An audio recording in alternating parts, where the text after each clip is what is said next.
Hello, नमस्ते. कसे आहात सगळे? मस्त ना? मी पण छान आहे. अहो, काल अंबरनाथमध्ये घडलेली घटना ऐकून तुम्हालाही नक्कीच वाईट वाटलं असेल. नुकतं 1.5 महिन्यापूर्वी लग्न झालेली मुलगी विशाखा, काल तिनं स्वतःला संपवलं. माहेरचे म्हणतात 5 तोळे सोनं आण, आणि नवरा डॉक्टर होता, दवाखाना घालायला पैसे दे म्हणून तिला अतिशय त्रास द्यायचे त्यांचे घरात, म्हणून तिनं असं पाऊल उचललं. त्याच्याशिवाय तिचे आजीची बैठ ऐकली मी. नवरा होता 32 वर्षाचा तिचा, आणि त्याच्याशिवाय तिचे दिरांचं लग्न झालेलं होतं. डायव्होर्स केस चालू आहे, आणि हे म्हणतात आम्हाला काही माहीतच नाहीये. नवरा एवढा मोठा 32 वर्ष, का ते मुलगी मिळाली नाही हे आम्ही विचार केला नाही, किंवा दीराचं घटस्फोट का झाले, त्याचे बायकोला का त्रास दिलेला आहे, हे काही आम्हाला माहीतच नाही. अहो, हे शक्य असेल का? नो डाऊट घडलेली घटना अतिशय वाईट झाली, पण आपण आपली मुलगी लहानाची एवढी मोठी करून दुसऱ्याचे घरी देतो, तेव्हा आपण जरा काळजीनं सगळी चौकशी करायला पाहिजे का नाही? अहो, आपण भाजी घ्यायला गेलो तरी पालेभाजी 10 रुपयाची पेंडी, तरी मी बघितलंय बायका असं उघडून मध्ये काहीतरी कुजलेलं वगैरे ठेवलेलं नाही ना, एवढी अतिशय चिकित्सा करतात. अतिशय चिकित्सा करून पूर्ण आधी बघून येतात मार्केटभर, मग येताना कुठे चांगली आहे आणि दर पण व्यवस्थित आहे हे बघून घेऊन येतात. बरं, बायका चांगली गोष्ट आहे, कौतुकाचं आहे.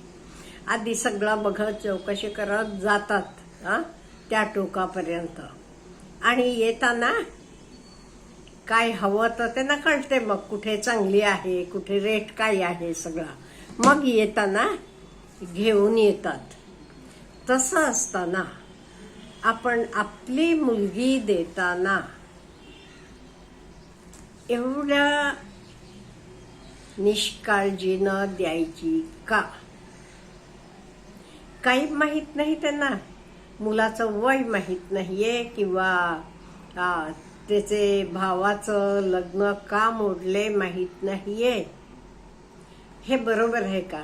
आणि म्हणतात तिला त्रास होत होता, ती सांगायची, फोन करायची, नाराज होता. आजी म्हणतीये काल पण फोनवर बोलताना ती मला नाराज वाटली.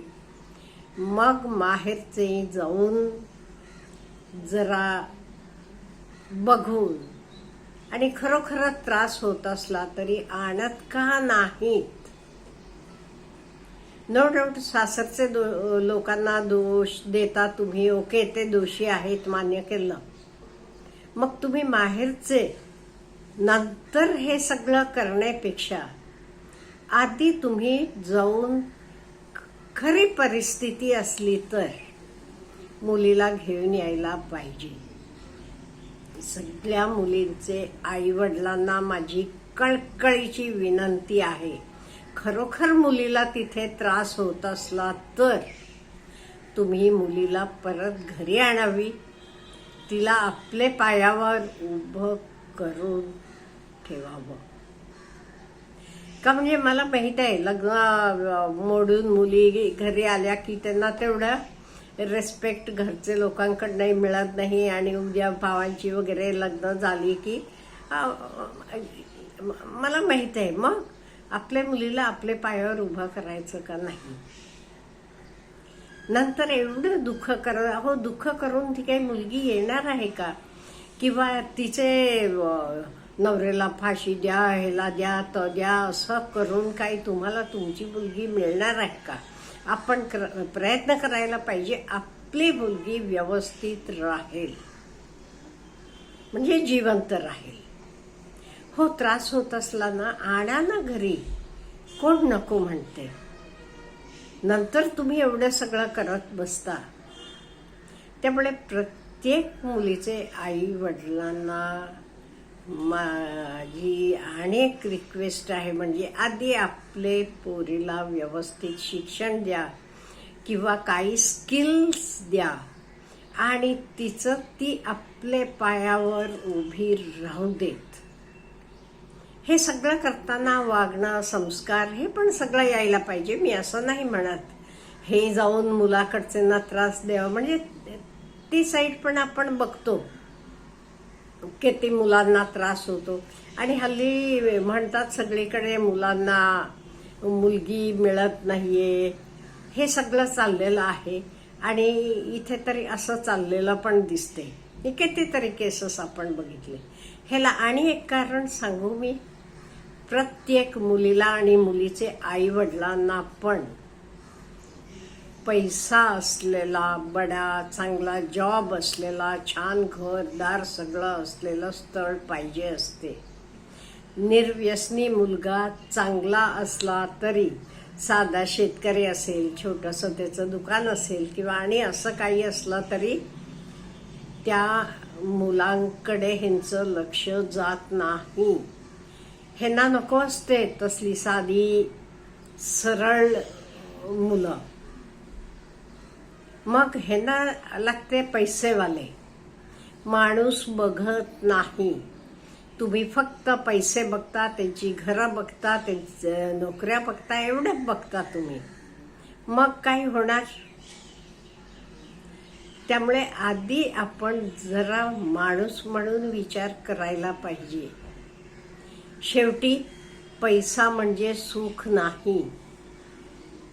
पैसा आहे, मोठं घर आहे, भरपूर शेती आहे, अमुक आहे तमुक आहे, म्हणजे सुख आहे असं आहे का? सुख असलं तर एवढ्या मुलीने आपला जीव दिला असता का?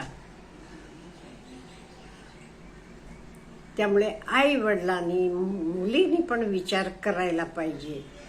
पहिली गोष्ट म्हणजे आपल्या मुलीला आपल्या पायावर उभं करणं. दुसरी गोष्ट, लग्न करून देताना नीट व्यवस्थित सगळी एन्क्वायरी करणं. त्याचं वय असू देत, त्यांचे घरातलं असू देत, कसं आहे, हे सगळं आपण हे करा. आणि हल्ली तर काय, मुलगा मुलगी लग्नाच्या आधी सुद्धा बरेच वेळेला भेटतात. त्यामुळे तुम्हाला कळायला पाहिजे कसं काय आहे. आणि ते ताई बाकी लोकांवर तुम्हाला तुम्ही ब्लेम करताना, नवरा बायको राहा ना वेगळे सुखाना. तुमच्यात पण काहीतरी हिंमत पाहिजे. वेगळं राहायचं म्हणजे जरा कष्ट करावे लागतात. इथे सगळं तयार असते. कित्येक वेळा सासूबाई तयार डिश आणून समोर ठेवतात सुनांचे, बघितलेलं आहे मी. असं मिळणार नाही. तुमचं तुम्ही वेगळं राहिलात की तुम्हाला करावं लागेल, पण ह्याची तयारी पाहिजे. मग म्हणजे मला काय म्हणायचं आहे, आपण आपल्या मुलींना व्यवस्थितपणे तयार करायचं. म्हणजे फायनान्शियली इंडिपेंडेंट पाहिजेत त्या. त्यांना नेहमीचं म्हणजे रोजचं आपल्या घरात आपल्याला काय लागते, ॲटलिस्ट त्यांचे पुरता तरी करून खायला यायला पाहिजे तेवढं रोजचं. हे त्यांना यायला पाहिजे. नाही तर हल्ली काय झाले, नुसतं मोबाईल घ्यायचं, मोबाईल घेऊन स्क्रोल करत बसायचं. मी दोन्ही बाजूनं बोलते, जे चुकते तिथे बोलणार आहे. त्यामुळे मुलींनी पण स्मार्ट व्हायला पाहिजे, व्यवस्थित वागायला पाहिजे आणि प्रेमानं रिस्पेक्ट देऊन राहायला यायला पाहिजे. अशी काही सासरची माणसं म्हणजे ती लगेच राक्षस होतात असं नाहीये. ती लोकही चांगली असतात, पण दोन्ही बाजूनं आहे, अंडरस्टँडिंग पाहिजे, समज पाहिजे. आणि लग्नाच्या आधी जे काही आहे तर असं असं आहे, आम्हाला असं असं पाहिजे हे बोलायला यायला पाहिजे. आपल्या अपेक्षा एवढं असलं का नाही, मला वाटते अशा घटना घडणार नाहीत. आपल्याला काय म्हणायचं आहे? Have a good day.